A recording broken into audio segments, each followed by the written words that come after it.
Hey guys, WalterFootball.com video here. I'm going to talk about a fantasy draft I just did a couple of days ago where I took two quarterbacks in the first 5 rounds. I usually don't do something like that, but it was a unique situation, so I wanted to discuss it. Also going to look up the rest of my draft and going to talk about some picks I really didn't like. So before we do that, please hit like, subscribe, comment below, share this video, visit the link in the description for the merch store, and visit WalterFootball.com. We have tons of content, new content every day, and it's all free. So come check us out. So I had the sixth pick here. I took Malik Neighbors at 106. You might see I took him over Jahmyr Gibbs, which might raise some eyebrows, but I'm not really optimistic about the Lions this year. I'm worried about their new offense coordinator. Obviously, they lost their coordinator going to Chicago, being the head coach there. So I think there might be a decline in Detroit's offense. I have no like real issues with Gibbs. I've taken him before, but I'd rather have Malik Neighbors, especially in a 3 receiver format with PPR. So Neighbors just seems more favorable. I would have taken Puka Nacua as well, and maybe even Nico Collins and Brian Thomas Jr. Just not really a fan of the Lions this year. Second round, I got A.J. Brown. I love A.J. Brown this year. There was more optimism with him with maybe the tush push getting canceled, but that's still going to be a thing. But still, I love A.J. Brown. He's a supreme talent. And he was going first round last year. Now we get a discount with him at 207. It's pretty cool. Now, Josh Allen fell to 306. His ADP this year has been 209. So felt like I got really good value there. I'm not a big fan of taking quarterbacks because I think like round 9 through 12 is usually the sweet spot where, like in best ball drafts, I'll take 3. I'll take 1 usually in redraft leagues, sometimes 2 if I take a risky player. So I usually like to wait, but I'll take a quarterback if I get a great value. So I took Josh Allen at 306. DJ Moore 407. With Ben Johnson going there, just discussed that Detroit might decline. I think DJ Moore, Rome Odunze, I think those guys are going to take off this year. Chicago's offense is going to be a lot better, especially with the new offensive lineman they got. Then I took Joe Burrow in the 5th round. Now, this is not a 2 QB league. Obviously, these guys would be going a lot earlier than that if that were the case. But Joe Burrow's ADP is mid-round 4, and I got him at 506.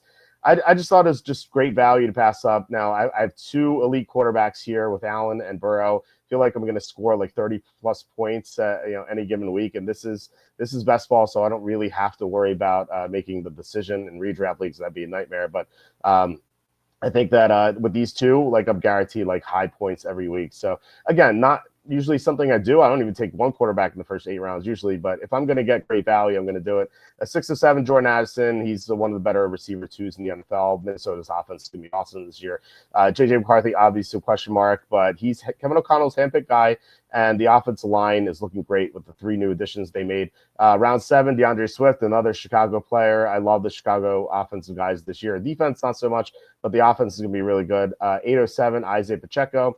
So Pacheco's going way too late. People remember the bad finish last year when he returned from injury. He was never 100%. Like, we're going to see the 100% Pacheco this year, and we're getting great value here. Like, he should be going like round 4, round 5, like probably round 5, where like James Conner's going or Kenneth Walker's going. Like that's the sort of area in which he should be going. But he's not. He's going 807, like mid-8th round. It's pretty crazy. So I love the Pacheco pick there.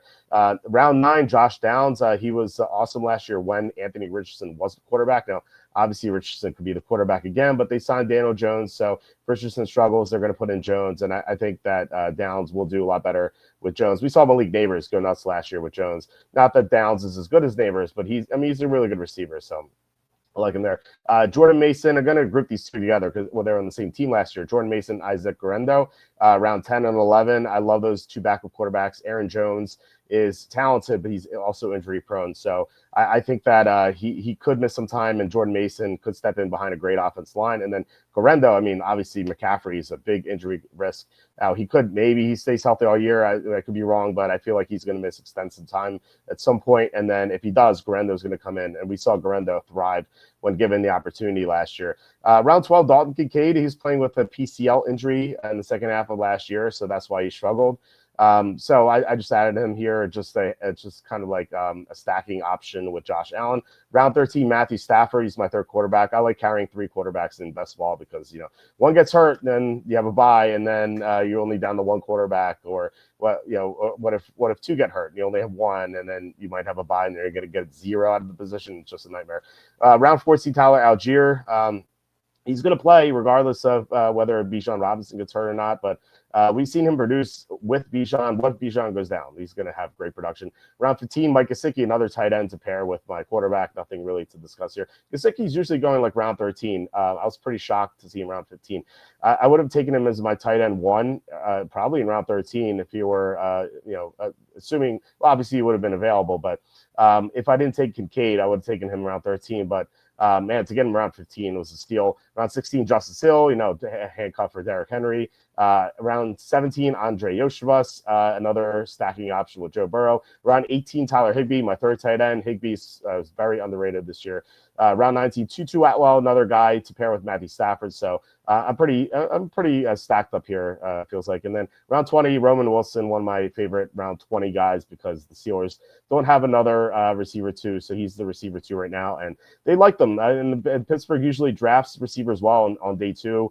He didn't get much of an opportunity last year because he was hurt, but he's healthy now, so I think that he could be pretty productive. A few picks I didn't like. I'll talk about 3 picks I didn't like in this draft. 410, Tedero McMillan.